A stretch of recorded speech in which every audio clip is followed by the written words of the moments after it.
Umukiza Yesu yaje mw'isi kutumenyesha imico y'Imana, ashinga itorero n'ihuriro kandi abasabira kubumwe.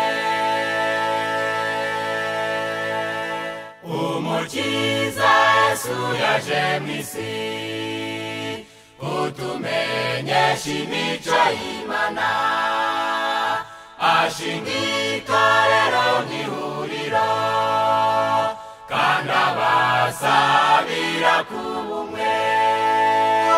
Nta muyuda nta mugiriki, nta n'uw'ishyanga rigawa, amaraso ya Yesu yatugize umwe, ubu turabavandimwe.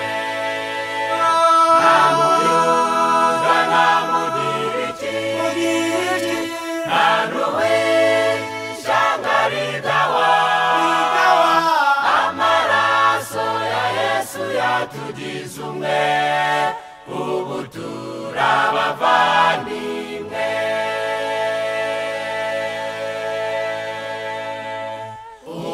Uburebure wabufite n'ubwoko uturukamo, ubutunzi n'icyubahiro kwa Yesu ntawe uruta undi.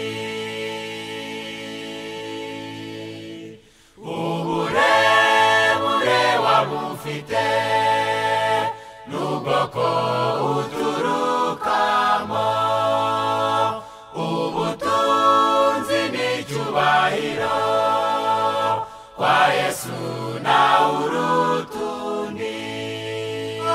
Nta muyuda nta mugiriki, nta n'uw'ishyanga rigawa, amaraso ya Yesu yatugize umwe, ubu turabavandimwe.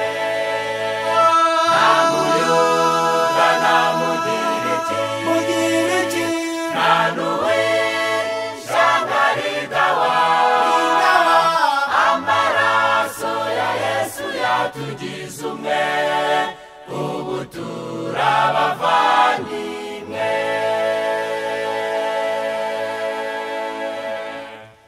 Ukwizera kwacu ni kumwe, n'umubatizo nawo n'umwe, dufite ibyiringiro bimwe, ndetse dufite Data umwe.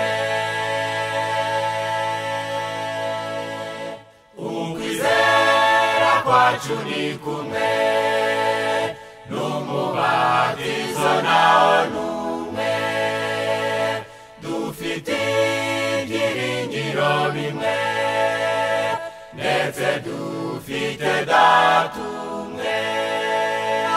Nta muyuda nta mugiriki, nta n'uw'ishyanga rigawa, amaraso ya Yesu yatugize umwe, ubu turabavandimwe. Nta muyuda nta mugiriki, nta n'uw'ishyanga rigawa, amaraso ya Yesu yatugize umwe, ubu turabavandimwe. Amaraso ya Yesu yatugize umwe.